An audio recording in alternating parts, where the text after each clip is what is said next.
Okay,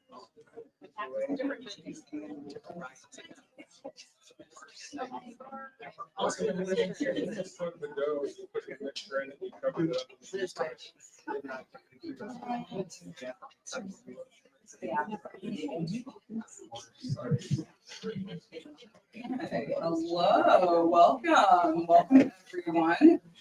All right, so I'm sure you do all know, but this is Left Bank and the Left Bank Books Foundation presenting celebrated Los Angeles poet and educator Stephen Rains in conversation with celebrated ceramicist Carmelita Nunez, here to celebrate his newest book, that's too many celebrates, Outliving Michael. We can do the round of applause if you wanted to.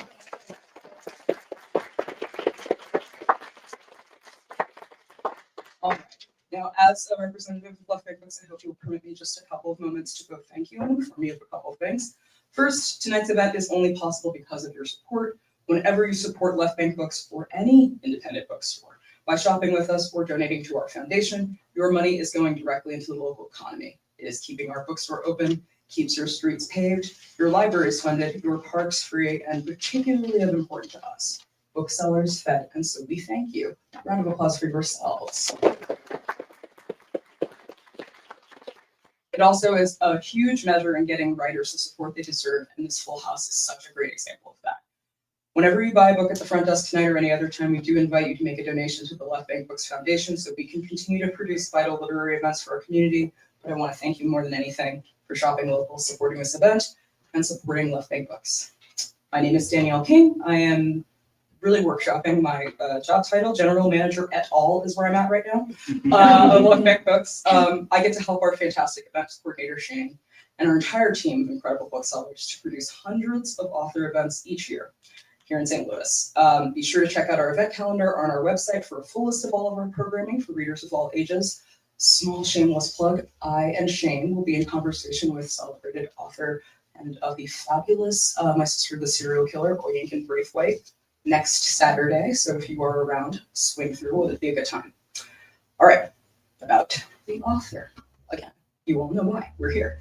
Stephen Rains is a Los Angeles poet, educator, and was appointed the first poet laureate of West Hollywood. Alongside over a dozen chapbooks, he has published the collections Inheritance and Your Dead Body Is My Welcome Mat. His collection, A Quilt for David, was published by City Lights, which just, again, small MVP of independent bookselling. Absolutely fabulous folks. And is the product of over 10 years of research regarding dentist David Acer's life.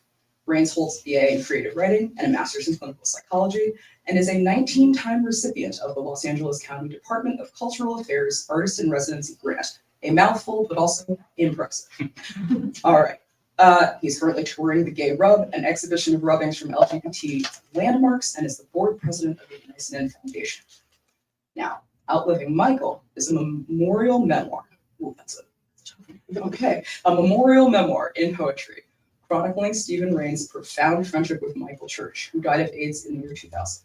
Through vignettes and tender reflections, Rains traces their intergenerational bond, a connection of mentorship, shared artistic pursuits, and the quiet acts of devotion that shaped their lives as gay men in the 1990s.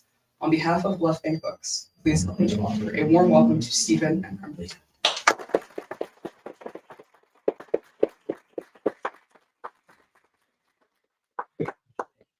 So nice to see so many of your faces. Thank you. You had so many choices of how to spend your evening, and I think you made the right choice tonight. So thank you. And I'm very excited to share with you this new book that came out just a month ago. And I'm just going to dive right in and start reading some poems from it. This poem is the one that starts off the collection, and it's about my friend Michael Church, who died in 2000. He was 17 years older than I was. We met when I was 18, and it had such an impact on my life. It references Studio 54. For those of you who don't know, it was a disco in New York that was huge. His father did the books for Steve Rubell, got Michael a job as a bottle boy at Studio 54. Michael said, "I probably picked up 3 bottles that entire summer."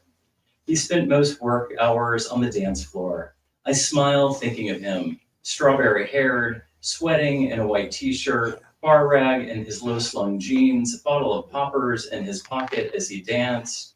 AIDS was already in the room, but not in his body, and no one knew anything anyway. There was just the dancing, sweating, sex, drugs, and disco. And this next poem is a 5-part poem. Sting. I spent my childhood running away from bees in the backyard, feared every sight or mention of them, or the stories of someone dying from a sting. I, having never been stung, worried that I might have an allergy. It was only much later when I read about bees dying in droves that I worried about them. By that time, I was a gardener, understood their purpose and power too. I was picking plums in Natalie's yard. Bees buzzed around my outstretched arm. I remembered how they used to scare me. The overripe plums would slip off, and the bees swarmed around each picked plum. We had so much in common, wanting the sugar. 3. I think back on how scared I was of being gay, of gay men. Then, when I was 14 at a discount clothing store, I saw 2 men with teased hair cackling at each other's jokes, hands flitting as if they were waving off bees. I browsed a nearby rack to watch them. I wanted their confidence, joy, what I thought they must be doing in bed together. I didn't want to be them at all, yet I knew I was. I went to bars long before I should have, a fake ID getting me into the door, and all of the older men swarmed around me. 4. Years later, when I met Michael, he was drunk and in drag, sitting at the bar of Naples' only gay club. He tugged on the side of his wig until it slid off of his bald head, leaving a face full of makeup and 2 pearl drop earrings. Even intoxicated, his wit was quick. I'd feel it sting minutes after a comment. We buzzed around the bar that night, vodka, the nectar we consumed. That night, I knew I wanted to spend every moment I could with him. I'd found my queen. 5. With Michael, I began to lose my fear of older men, to let go of the fright accumulated from predators of my past and the media messages about what they carried and passed with sexual carelessness. They had been dying in droves. Their cum and blood could kill me, like the sting I'd always feared. So, for those of you who might have known, I went through a terribly obnoxious new age phase in my life. So I would read like nothing but self-help books, and I believed in like deities and like angels, and so that's what this poem references. And I can't stress enough how obnoxious I was at that time. I'm sure that's hard to believe. I read self-help books, then metaphysical, new age books. I believed in deities, angels, manifesting, and symbols. Everything was magically significant. Every outside action was caused by inner thoughts. When my car's rearview mirror fell off, I told Michael that maybe it was a sign, a reminder to stop looking back, forget what was behind me, think of only the future. Michael nodded and smiled. Maybe you just have a screw loose.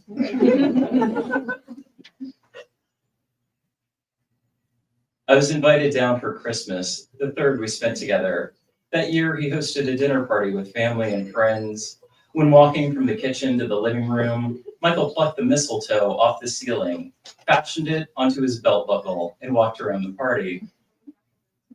The last time he came to visit me, he spent the last night and all the next day in bed. This had become commonplace, his losing steam.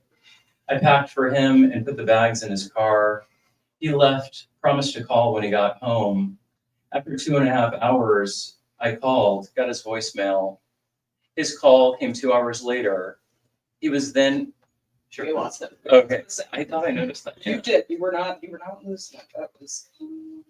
Although people in the back, they heard that, right? Did you? All right. So I'm not going to repeat myself. No, it's mostly for our online folks. Oh, That's sorry, online. You're Sorry, online people. You're All right. right. This had become common. His losing steam. I packed for him and put the bags in his car. He left, promised to call when he got home. After 2.5 hours, I called, got his voicemail. His call came 2 hours after that. He was beaming on the other end. Driving down I-75, he had been cruised. A man in a blue pickup truck had signaled for Michael with with a rainbow sticker on his car. Michael followed him off a ramp and into an unnamed Florida town, and then went to the stranger's small apartment and had sex. Michael said, with my baseball cap on, I don't think he realized how old I was. I didn't ask whether Michael had told him about his HIV status or if a condom was used. What I also didn't say was how I resented that Michael could rally for this stranger after having lain lifeless during his visit with me. The thrill in his voice kept me from saying anything, and this was the last time I heard him happy. He was electric, energized by the attention, the spark of their bodies against each other. He was once again the object of a desire. Mistletoe hanging above his penis. Michael was the joke at that Christmas party. He never told me of the times he was rejected for his status, but it must have happened. What was below that mistletoe back then was a dangerous thing. Hair. He started to lose his thick red hair, kept it buzzed short, had taken to wearing baseball caps, the free kind with embroidered logos. His 9-year-old neighbor was on the news. She had a tumor, spent countless nights in hospital beds, days hooked up to soul-draining chemo. Michael couldn't stop talking about her, horrified that she was going to die so young. The unspoken truth was that he was as well, still too young. Everything he wanted to say about himself, he said about her. It was unfair, unjust, senseless, and its slowness cruel. One night, on the way to dinner, he saw the family pull into their driveway. He offered neighborly support to the parents. The girl was shy, bald, with dark ringed eyes, always animated. Michael loved to make someone laugh. So he pulled off his cap. Looks like we go to the same barber. She giggled, they said their goodbyes, and Michael got into his car and cried. In his second to last year, Michael had trouble getting hard. Viagra was a miracle drug all over the news and late night monologues. But his doctor said that he didn't need it or sex, not so subtly hinted that Michael was a danger to others. I told him I'd ask around. Bought 2 pills from a fast-talking drug dealer my friend Eric was dating, who warned me about the side effects, upset stomach, abnormal vision, and to avoid grapefruit. I still don't know if that's true, by the way. I intended to look it up and never did. I paid $40, a stretch for me at that time, and never asked Michael for the money. I mailed the pills, enclosed a note. I want you to be happy. I want you to fuck your brains out.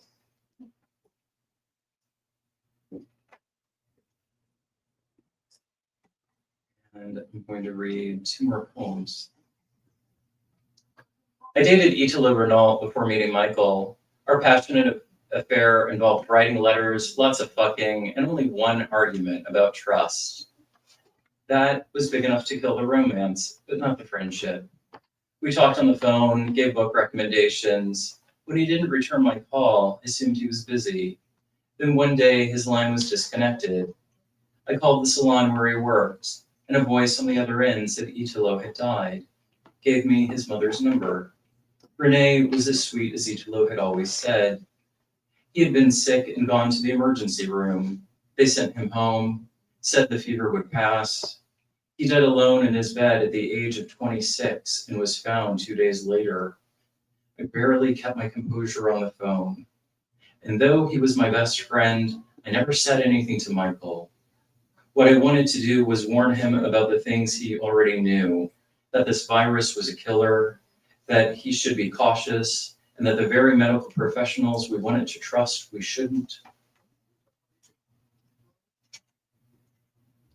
And this is the last poem in the collection, and it's a 17-part poem. Stories of a Life. 1. Michael once accused me of doing my hair with a blender. 2. He was upset with his dog, Daisy, for pissing in the walk-in closet. But the soap carpet made him realize it was his own, drunk from the night before. 3. Michael took me to his friend's birthday party, brought a very fancy lamp. Right before we walked up to the door, he said, "Oh, I'm going to have to put this lampshade on my head." And that's how he rang the doorbell. 4. 5 nights after a plane crash, a drag queen with a plastic airplane on her head threw paper airplanes into the audience while lip syncing John Denver's Leaving on a Jet Plane. Michael tipped her $50. 5. Michael told me my dancing reminded him of Elaine from Seinfeld. 6. Michael roasted lamb to celebrate my associate's degree. He told me that with my degree and $1.25, I could get a cup of coffee. 7. I drank only White Russians with Michael, his drink of choice, and I haven't had one since. 8. Once, in the galley parking lot, Michael narrated a drunk man's bumblings as if he were Howard Cosell, describing every misstep and stumble until the man fell into the bushes. We laughed until the medics came. 9. When my 5-year relationship ended, Michael thought he'd never hear the end of it, praised me for only mentioning it 3 times. 10. Cool Joe's Barbershop advertised $5 haircuts. Weeks later, a salon across the street put up a sandwich board. We fix $5 haircut. Michael had to pull his car over from laughing so hard. 11. On Thanksgiving, Michael left a message on my answering machine. It was just him babbling. 12. On July 4th, Michael shouted on my answering machine, "Happy Codependence Day!" 13. Michael had a side table filled with photos of his friends who had died. He called it the dead table. When I arrived late to his house one night, I found he had put my photo on it. 14. When a pretentious filmmaker said his movie was his gift to the world, Michael said, "I really hope he kept the receipt." 15. Michael told me that in each relationship, there's one person who loves the other more. In the best of relationships, each person believes they are that person. 16. Michael's days totaled 15,532. 17. Michael handed me a copy of Dancer from the Dance, said, "It's my life, read it." When I gave it back to him a few days later, I said, "He dies in the end." Michael said, "It's my life." Thank you.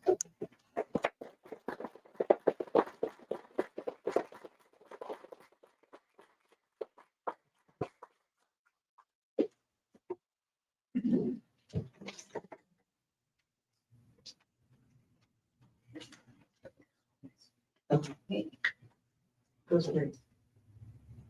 Thank you.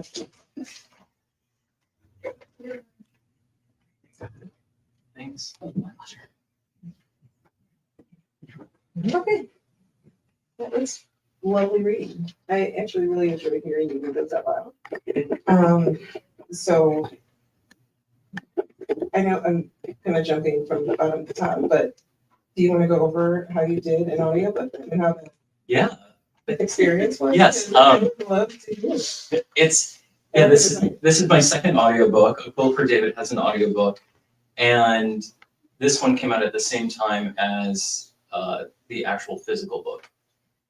And it was, I don't read things before they're published generally, so this is the first time I was reading these poems out loud, and like I'll read out loud by myself sometimes to over the work, but I kept crying in the audio booth, and there's one poem. Oh, I intended to read that poem, and I didn't. That's okay. There's one poem that I did 5 takes of because I kept crying in it, and there's something, audio booths are really small and kind of intimate, and I guess it was one of the first times. What's great about the audiobook though is before, like, Michael suffered dementia, and so I could tell from our conversations that his mind was slipping. I bought a device at Radio Shack. So this is the year 2000. You know, I bought a Radio Shack was around, and I recorded my conversation with him. And I had only listened to it once after he died, and it was a really painful thing to listen to. But for the audiobook, I thought, oh, it'd be really nice if people could hear Michael's voice.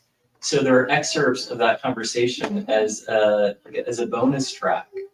It's so sweet. Yeah, and it was so lovely, and they're really kind of like the best clips in the bonus track of that conversation. But you can hear his wit and his delivery, and even he died shortly after that. So it's just like even in that state, like how quick he was, and it was, it's lovely to listen to it again. And I'm sharing my memories of Michael, but it's great that everyone can just listen to Michael as he talks. And that was your first time listening to it again after the first.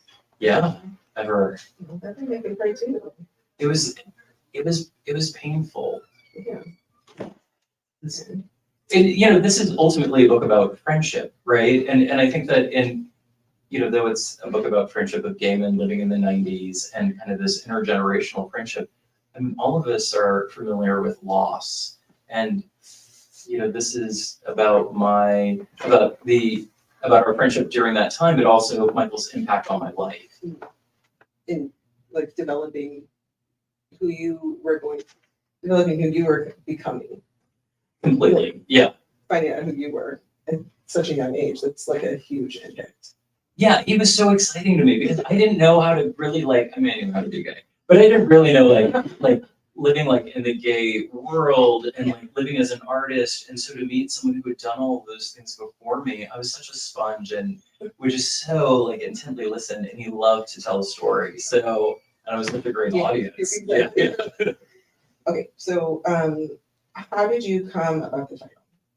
The title, so for about 2 years, I thought the title was going to be The Bodiless Power. And so you'll see in my bio in some places, it would say his forthcoming book, The Bodiless Power. I don't remember how I got that title's name. It was something about Saint Michael. I don't even know. I don't remember. But David Trinidad, who's a poet I deeply respect, he went over the collection and he said, okay, let's talk about this title. And I was like, yeah, I'm a little unsure about it. And he's like, yeah, I'm not, he told me, and he said, what about the title Outliving Michael? And the minute he said it, I was like, that is so good. And I kept praising David. I was like, that is incredible. It's such a good title. It says it all. Mm-hmm. And then he was like, that's a line in one of your poems, right? He's like, I just pulled it from the title. And it is. And I think that it says so much more than the bodiless power. Mm-hmm. Yeah. And it sometimes takes other people to see what you're not seeing in your book. Yeah. Can you talk about your cover image? Yeah, so on the cover, so first of all, this is my first hardback book. Can you hear that? Does it feel like an ASMR right now? I always wanted a hardback. So, but the cover is an image of, I don't know how many people have the book in front of them. I always saw this as a companion piece to a quilt for David. I didn't know David Acker, but I knew Michael Church. And I just always thought the cover would be very similar to a quilt for David as just a photo of Michael's face. And I thought it would actually be from this image. But the graphic designer and I kept going around. I mean, we spent hours trying to focus on a cover and nothing was really working out. And I sent it to my friend Darren Klein. And Darren Klein called, and I was just like, oh, I'm having such a hard time. And he was like, why don't you send it to me? Less than a minute later, he sends it back. He's like, this is your cover. And there's something about Michael's face being cut off that, and I feel like in a way it's so perfect because it's so clearly after a party. It's an image after a party. You see him sitting on the floor in front of a coffee table, leaning against a couch. And then on that coffee table, it's so of the era. You can see the remote from the TV. It's huge, it's a brick. But there are also things that show up in all the poems. His loafers, the White Russians, his cigarettes, there's a cassette tape. And if you look very closely, you can also see what looks like cocaine rails. That see right there? Yeah. Yeah. Because it was yeah, exactly. It was the 90s in Florida, everyone. So like so I'm pretty sure that's where it is. And the person who gave me the photo, I didn't take the image. He's like, no, that wasn't coke. And I'm looking at the image, I'm like, that's coke on the table. So no, I didn't have it. I was like, all right. But I also love like the balloons partially deflated on the ground. So that's so I'm really glad that people get to see this kind of like snapshot. But also on the inside of the book, you can see an image of Michael. It ends with a photo of his face. Talk about the note inside the book. Okay. So you know, when writing about people, it's if someone's living, I usually like check in with them and be like, oh, is it okay if I disclose this? And there are several people in the book that I do mention, and I checked in with them like, oh, are you okay with this? And in the middle of writing this about Michael, there was this thing about like, how would he feel about this? And I'm disclosing so much and sharing so much with him. And then the pandemic happened. And so like a lot of us, I was just in my place, like organizing. There was nothing else to do. And I keep just about every letter or card people have given me. So those of you in the room, I still have them. And I found this note from Michael. I tried to be his caregiver briefly towards the end of his life. And his sleep was really erratic. So I was sleeping one night. He was up late and he'd seen two poets on TV. And so he wrote a note on a piece of paper and he said, you should check out these two poets. And then underneath it, he wrote, I have two subjects for you to write about. Me, of course, and me. And it felt like such a great permission. And then I just thought it would be so nice just for people to see Michael's handwriting. And so that's how it just kind of starts off the book. Also, so people know that, this was someone who was probably, I know he was kidding, but probably comfortable with it too, that I'm not sharing secrets. Yeah. Okay. So we were just together talking about a book for David, which is such a sweet book. So I like that sweet, that's not the right word, but I love that book. What is the connection that you see between these two as far as the people, I guess? Yeah, I saw it, I didn't know David Acker, and I spent over 10 years of my life researching and writing about him. And then it was weird to like have this great loss in my life of Michael Church and to only really have one published poem about Michael. And I just thought initially I was going to write just a few poems about him. And then it kind of had this momentum. And that's where the book came about. Okay, that was good. Okay, so we're all of a certain age and you have a big birthday coming up. Did that birthday, getting older, make you want to look back and play a part in wanting to write this book? Yeah, Reflections? I was shopping. That's when this realization came to me. I was shopping and I was trying on a boot, actually. I can still remember it. And I was trying on this shoe and remembered a story Michael told me about his loafers, that he had fallen asleep on the A train when he lived in New York, and he woke up and a man had taken his shoes and was putting his loafers into his bag. He woke up while it was happening. Yeah, he woke up while the man was putting his loafers into the bag. And then Michael, confronted him and said, you can't go around stealing people's shoes. And I just thought of that while I was trying on this boot. And then I did the math and realized that I'd outlived Michael. How old was Michael? 42. 42, okay. Yeah, that I had outlived him. And it was this thing of the person who I modeled a lot of my life around. What does one do when you outlive your role models?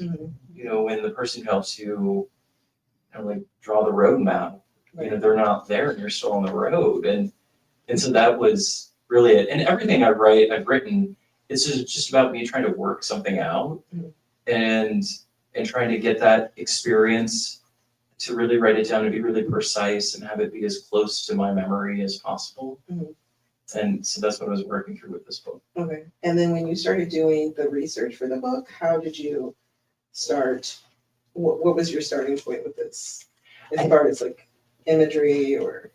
Yeah, no, it was just, I have a lot of strong memories about Michael, so it was kind of easy to pull from those. And like anything, when you start talking about someone or something, or a vacation even, you remember other details. And so it was this continual, experience of like remembering other details and then writing about it. I looked at photos, though I kept a journal at the time. I find reading my old journals like so tedious. I didn't want to do it, so I didn't. Yeah, like entrepreneurs. Yeah, yeah. So that's what I was just like, I don't need to do that. Right. Do you have friends in common that you're still in contact with? Yes. Is that helpful? Yeah, and those friends were great in terms of. There was one memory someone shared with me that I thought, oh, I didn't remember that, but also for photos for the book, because it was, all of us remember 1999, like the late 90s, people weren't taking photos as often as they were now. And so, yeah, exactly. We're all so fortunate, right? And so, they gave me photos. That's why the cover photo is a photo from someone else. And just even looking at some of those images, it really kind of jogged my memory more. And, especially at the end, Michael's appearance changed, that he lost a lot of weight. His cheeks had sunken in a bit. And there's a look of like, which is not uncommon for people when dying, like his teeth jetted out a little much. And I loved him, and he was still a beautiful person to me, but just like those are my last images that I remember. And so it was nice that people were sending me a lot of photos of when he was much younger and healthier, and that was nice to look at. Mm-hmm. What has been the response from Michael's family for this? Friends. Yeah. The friends. The friends. Actually, I haven't heard anything about that from his friends. They know. Exactly. Let's hope. His family, I was not in contact with. I was in contact with Michael's mom, but she passed a couple years ago. And I love social media. So I get a Facebook request from someone with the last name of Church, and it was Michael's nephew. And he was sharing that he didn't, like his memories of Michael were towards the end when Michael was a little bit more salty than sweet, I would say. And then his brother reached out, and his brother and I had this wonderful exchange. I was always in contact with Michael's niece, Beverly, but his cousin Beverly. But his brother said, hey, I have this photo of Michael, and it was hanging in my mom's house.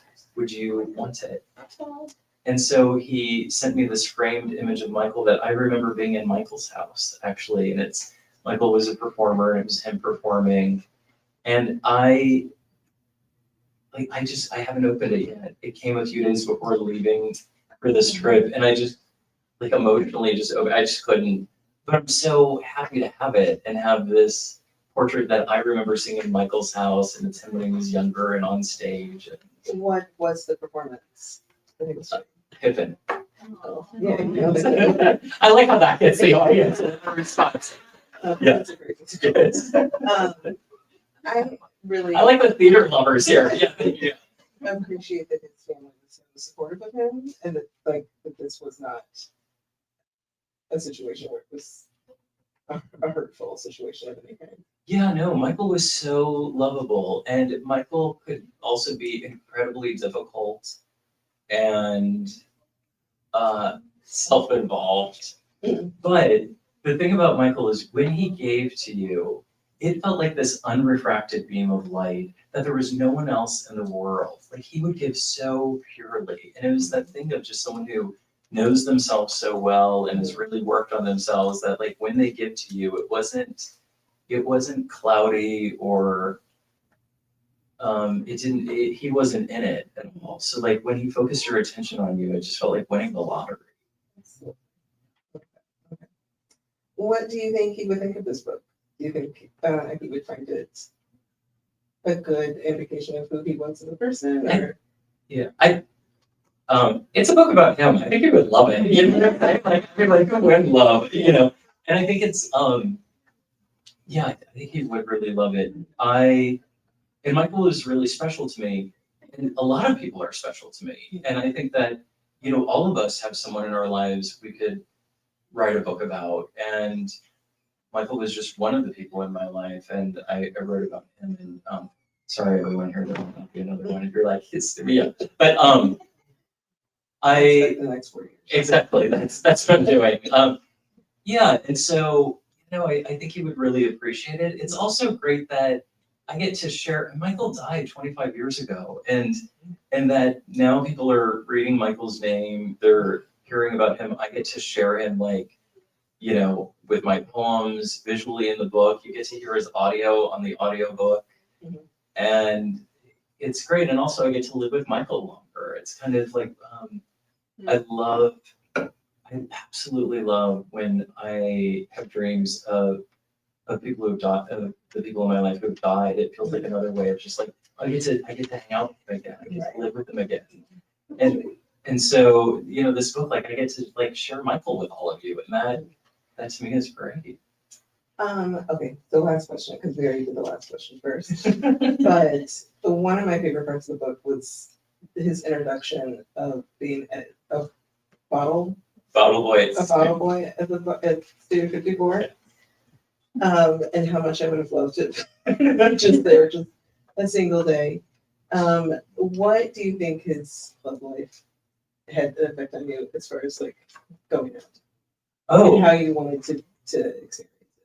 yeah. So Michael was, so he worked as a travel agent by day, and then he was also a drag performer. And this is before drag was like RuPaul's Drag Race kind of drag. And he would sing live, which was unusual. You know, most of the time people would like lip sync, you know, like Celine Dion or something, but he would sing live. And he was such a barfly, maybe a little bit of a lush. And so we were always hanging out in the bar together. He was really fun and quick-witted, and everyone knew who he was. I also wanted to hear all those stories about being at 54 and all the people you ran into and just being in New York at that time. Yeah. That would be my constant question, like trying not to be too like pushy with it, like so. And kind of like, That's and that's all I have. That's all I have. oh, thank you. Well, I want to thank Left Bank Books. I want to thank you very much for doing this again. We're sitting here, what, 5 years later, and this time we're not wearing masks, so that's Right. really quite nice because it's during COVID.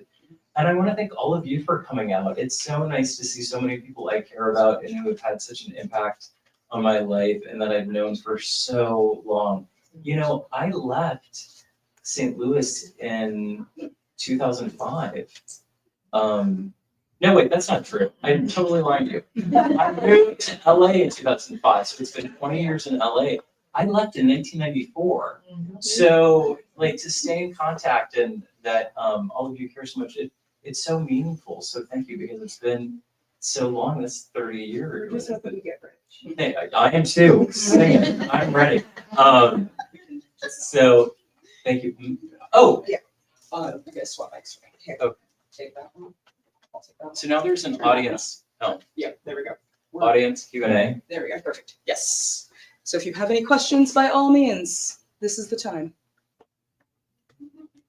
It's okay, I know how to start your off. I actually have one. So I am my dad's eldest sibling, died of AIDS in 2002, 2003.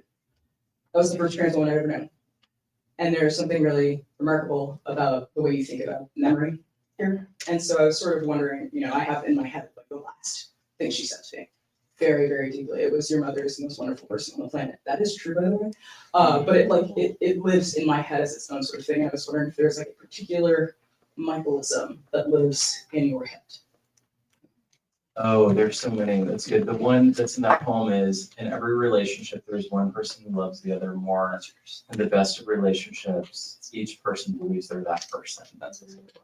And that I think about and love so much. He also gave the other relationship advice that he thought for gay men, a 10-year age difference was a good idea. He said it was just enough of a gap that there wasn't competition between each other. And you know, and not enough of a gap to where like you didn't have the same cultural point of reference. So you could teach each other things? Yeah, teach each other little things, but it didn't have that like dad-son dynamic Sure. going on. That's all. Yeah, right? I mean, yeah. That's what I was thinking. I'm trying to think of other Michaelisms.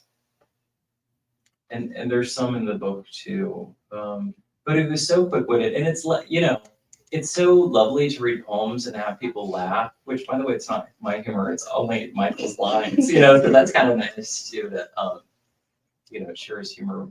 Do I have any questions or comments? Any at all?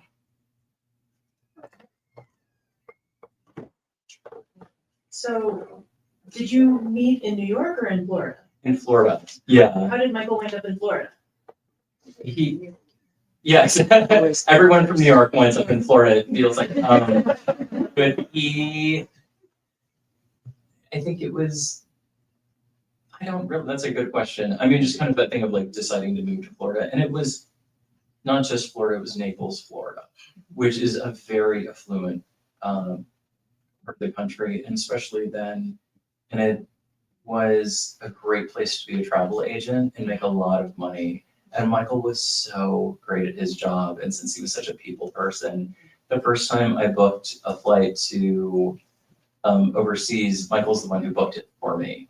And he like worked all these discounts for me. And I remember him like telling me where to go and like my writing it down, like, and of course I was like, oh, can you spell it? And he just knew all these things off the top of his head.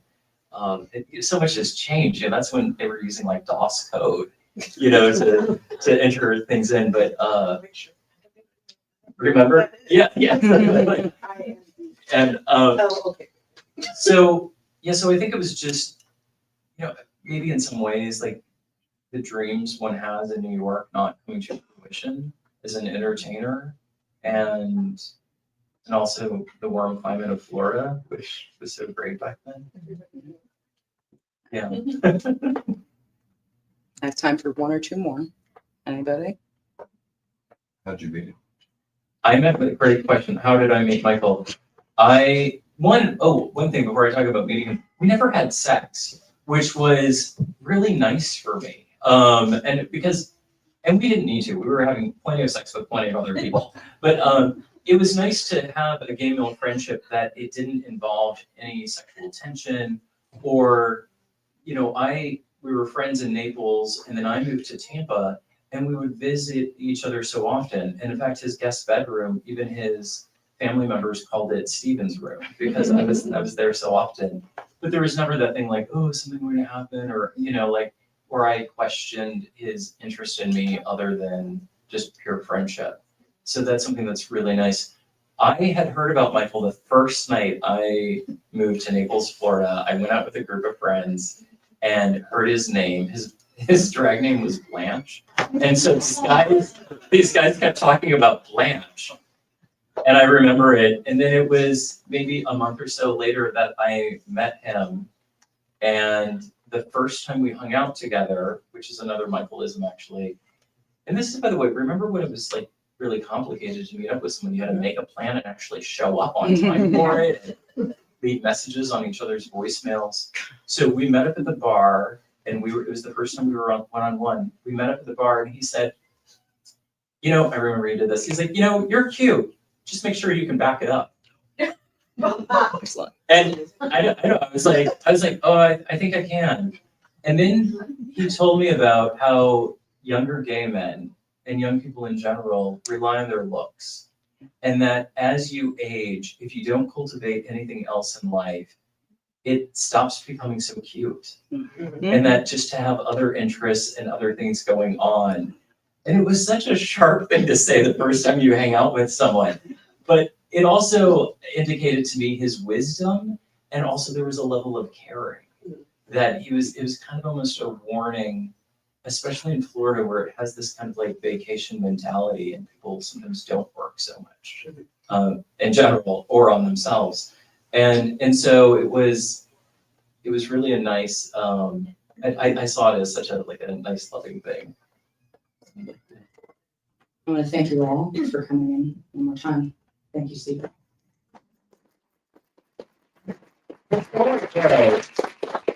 I remember this moment. I would love to take a photo of the audience